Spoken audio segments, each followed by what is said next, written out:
Hello guys and welcome back to my YouTube channel Harry Viral.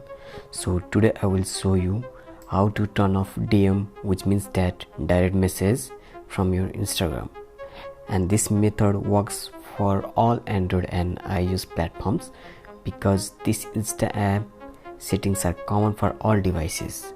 So anyway, let's go to our tutorial.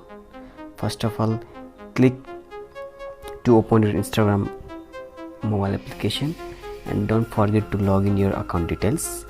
Once your account is ready, now in this home page section, in bottom it shows some icons. Here you can see you can press this circle icon and the final one, and it shows my Insta profile information.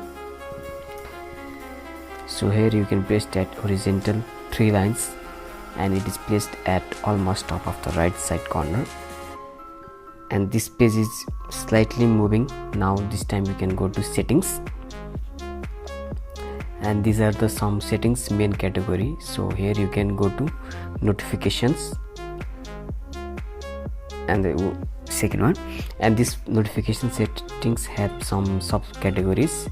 Here you can select messages at the fourth one. So if you want to disable this direct message feature, by simply turn off this following option. You can turn off this message request and this second one, messages off. Turn off this both. So once you turn off this both of the settings, in future no one can able to send the direct messages for your Insta profile. So for more tech videos, you can subscribe my beautiful tech channel Harry Viral, and thanks for watching.